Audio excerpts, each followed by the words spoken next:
So I will just go brief on certain things that I think are important based on today's discussion. So I will speak about three things.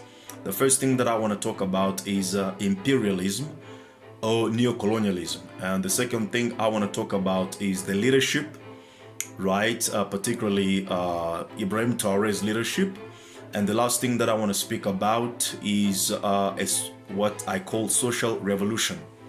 Now, the first thing on the imperialism, I want to talk about neocolonialism. Why? Because Dr. Nkrumah said that neocolonialism is the last stage of imperialism. So both are the same thing, whether you talk about neocolonialism or imperialism. It's just that neocolonialism is actually the last stage of imperialism.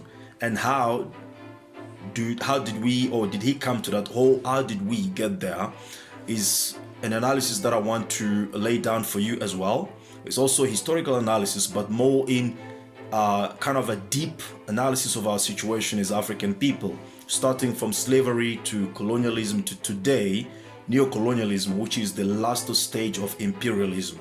When you look on the continent today, and if you ask any African person as to between slavery that our forefathers went through to today, neocolonialism, a period in which we are living today, what is a more what can I say? Who has more progressed than other, right? Is us who are living in today's so-called independence period compared to our forefathers who apparently were enslaved or colonized, or is them who were enslaved who were better off than us who are today in neocolonialism? Well, I don't know what is your answer, but many people would assume that we are better off our ancestors. So I would like to trace, to kind of go back from slavery to today. Then we can answer this question together and go to the next phase of leadership, as I said. When you look at slavery, one thing is clear during slavery, and that thing is that slavery was actually the expropriation of the African physical energy to build the Western world. In other words, Africans were taken by force from the continent and brought into the Western world in order to be used, to use their physical energy to build what we can call as the first European industrialized society. And that is true because the first industrial revolution was actually a revolution based on energy storage and energy conversion. So African people were proper tools used, right, to work on those plantations, to work on the industry, what served as the first industry or the basis of Western industrialization. African people worked there. Their free labor served to trigger the industrialization of the Western world. So in that period, as a slave, right, the system under which they've gone, they didn't manage to break their spirits. They were still Africans. They knew who they were. They spoke their language. They knew their culture.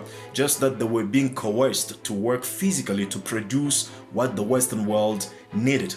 And that's why you can see that people in Haiti, for example, they were able to use their culture and their language to organize and to trigger what we know today as the Haitian Revolution, one of the greatest revolutions that the world has ever seen, the modern world has ever seen. But when you see now the transition from slavery to colonialism, you will see now that colonialism was another advanced stage built on top of slavery. That's the reason why Dr. John Henry Clark said that colonialism is the most sophisticated form of slavery. Why? Simply because colonialism didn't reserve itself from just exploiting the physical energy of African people. Colonialism advanced towards the expropriation of the land of African people themselves and made attempt to capture the mind of African themselves. That's why you see that during colonialism, settlers came on the continent, as brother was explaining. You talk about France, Germany, England, Italy, Portuguese, all these countries came on the continent. They captured African people, and on top of capturing the African people, they also captured the African land, used both of them, the Africans and the land, to build the Western world. They also made an attempt to capture the minds of African people, but still they did not succeed to totally destroy and conquer the mind and the spirit of African person. And that's the reason why also you see that throughout colonialism, there were protests, there were revolts all over the continent. There were revolts in Ghana, there were revolts in Congo, there were revolts in Kenya, the Mau Mau, all over the continent. People were revolting, people were refusing to be colonized, to be subjected on their own land, right? Even though they were subjected to all those harsh conditions, but their mind still could tell them that, okay, this situation is not a God-given and we need to fight and to achieve the freedom. So, and then as time went by, the system changed again, or I should call the strategy changed. So you have now a transition that happened from colonialism to neocolonialism, right? That is why we call today, we talk today about neocolonialism, even though we talk about independence, but we are actually in the neocolonialism, which simply means a new form of colonialism. Now, what is important in this particular stage of imperialism or neocolonialism is that this has been a greatest achievement of European people in a way that it has allowed them to capture the African body, right? Energy, where they talk about energy or body, to capture the African land and also to capture the African mind or soul.